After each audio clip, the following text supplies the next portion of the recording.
Have you ever experienced nights like this? Your body is tucked into bed, but your brain has just walked into a never-ending theater. The spotlight hones in on a moment from the day, a word you misspoke, that meaningful glance from your boss, an unresolved problem. Then your brain hits rewind, plays it back, slows it down, and dissects every frame, acting as both the harshest director and film critic. You tell yourself, stop thinking about it, go to sleep. But in the next second, your thoughts jump to worries about tomorrow, fears about the future, and even self-reproach for why am I overthinking again? In the darkness, you're left exhausted yet wide awake. This isn't insomnia, it's a silent mental civil war. We often euphemistically call this state overthinking, and even mistake it for a sign of being thoughtful or responsible. But today, I want to reveal its true face. This is not thinking at all. It's a form of mental rumination. Just like animals regurgitate swallowed food to chew it again. We dredge up thoughts that trigger anxiety, shame, or fear from the stomach of our memory and grind them over and over in the mouth of our consciousness. This process produces no nourishment whatsoever. It only drains massive amounts of mental energy and breeds more suffering. Why can't we stop? Because that part of the brain that keeps churning out noise has a vivid nickname in neuroscience. Monkey mind. It's like a skittish, chattering monkey, screeching and leaping on the branches of your mind, constantly flinging emotional dung. Its original purpose was to warn of danger and ensure survival. But in the modern world with no physical predators, it channels all its vigilance talents into making up psychological disaster movies. The core drive of this monkey is a desperate craving for certainty. It stubbornly believes that if you think hard enough and analyze thoroughly enough, you can predict all risks, control all outcomes, and thus gain safety. But this is a huge illusion. You can't digest uncertainty by ruminating on problems repeatedly, just as you can't gain absolute security by checking the door lock over and over. The essence of rumination is your attempt to use the act of thinking to fight against the inherent uncertainty of life. You think you're solving the problem, but in reality, you're just rehearsing it indefinitely. The deeper trap is that this constant mental looping carves deeper and deeper ruts in your brain's neural pathways. Every time you think, I'm not good enough, that path becomes smoother. Every time you spiral into anxiety about disaster is coming, that groove becomes deeper. Eventually, these thoughts shift from ideas you have to ideas that possess you. You are no longer the experiencer of your thoughts. You become their prisoner. That lingering fatigue, scattered attention, and irritability over trivial matters are not signs of weakness. They're proof that your mental energy is being continuously hijacked by this inner monkey. So how do you calm this monkey down? How do you climb out of the whirlpool of mental rumination? The key lies in a core cognitive shift.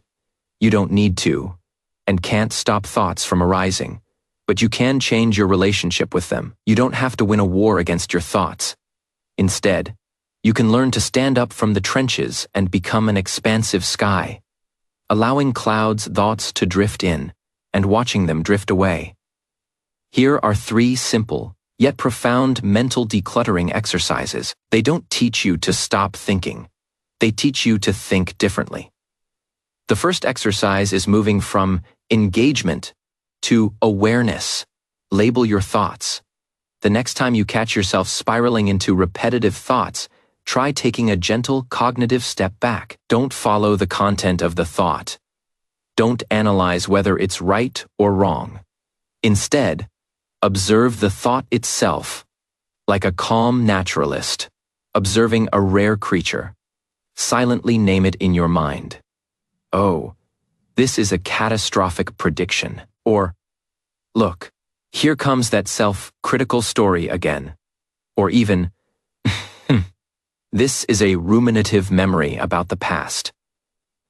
This simple act creates a small but crucial gap between you and your thoughts. In this gap, you are no longer the protagonist chased by the thought. You become the observer, watching the thought come and go. Your identity shifts from the suffering lead actor in the play to the sober audience in the theater. Merely realizing, I have this thought, instead of I am this thought, is enough to diffuse most of its power. The second exercise is moving from resistance to containment. Move your thoughts out of your brain. Our minds are like busy central train stations, and thoughts are trains coming and going from all directions. The problem isn't that trains pass through. It's that we always try to jump on every single one, following it to unknown destinations. This exercise teaches you to let the train stop at the platform without boarding it. Find a quiet moment, grab a pen and paper. Using a phone notes app will drastically reduce the effect, because the physical sensation of writing is key. Write down the core anxious thought looping in your head, raw and unfiltered, no judgment attached. For example, I'm worried I'll mess up tomorrow's presentation and everyone will think I'm incompetent. Write it down, then look at those words. You'll find that when the thought is externalized into symbols on paper, part of its power is stripped away. It's no longer an intangible, enormous ghost in your brain. It becomes a concrete object in the outside world that you can face directly. Then you can say to the paper, or in your mind, thank you, brain, for the reminder. I've seen this worry now. I'm placing it here right now. I choose to bring my attention back to my breath or my current task. This ritual is a symbolic declaration of sovereignty. I see your warning, but I decide not to go along with you at this moment. The third exercise is moving from looping to grounding.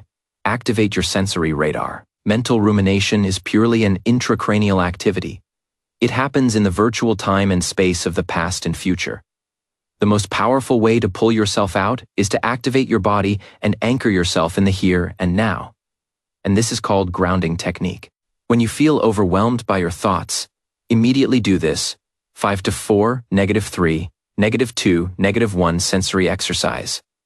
Name 5 things you see with your eyes, like the blue curtain, the green plant on the desk, the glow of the phone screen, the lines on your hand, the clouds outside the window. Touch 4 textures you can feel, such as the softness of your clothes, the smoothness of the wooden desk, the warmth of your cheek, the slick surface of your teeth. Listen closely to 3 sounds you can hear. For example, the hum of the air conditioner, the distant rumble of traffic, the sound of your own breathing. Identify 2 smells you can detect, like the faint dustiness in the air, the scent of your hand cream. Notice 1 taste in your mouth, such as the lingering bitterness of coffee, or the natural taste of your mouth. This exercise will forcefully yank your attention from the abstract, terrifying world of thoughts back to the concrete, safe world of your senses. Through your body, you're telling yourself, I am here. I am safe. Everything in the present moment is real. Anxiety lives in the illusion of the future. When you stand firmly in the now, it loses its fuel. Practicing these methods isn't about achieving a nirvana state of completely empty of thoughts. That's impossible and unnecessary. Our goal is to cultivate thought immunity. When those habitual, negative, ruminative thoughts arise again, you can recognize them faster, treat them more gently, and choose more firmly not to follow them. True inner peace isn't a sky with 0 clouds. It's knowing that you are the sky itself. No matter how wildly the dark clouds roll, they can never change your vast, inherent nature. Your relationship with your thoughts transforms from master and servant to neighbors. You can hear the noise next door, but you don't have to invite it in to take over your home. Allow yourself to retreat from that never-ending battlefield of the mind. Reclaim the enormous energy you've been wasting on rumination and use it to feel the breeze, to talk sincerely, to finish that one small, concrete task at hand. The answers to life have never been in the endless reasoning of your mind. They lie in the forward steps of your actions, in the genuine heartbeat of every present moment. When you stop arguing with the monkey in your head, you can finally hear the voice of wisdom deeper within. That voice is quiet. It doesn't say what if, it only says this moment. Which of these 3 exercises resonates with you the most? Or share a small moment when you successfully pulled yourself out of mental rumination. What did you do to calm that chattering monkey in your head? Feel free to drop your thoughts in the comments section below. Sometimes, just putting your experience into words is the first step toward relief. And knowing you're not alone makes the journey lighter. If this content gave you a little tool to tame your overactive mind, don't forget to like and subscribe. Let's grow together toward a calmer, more present self.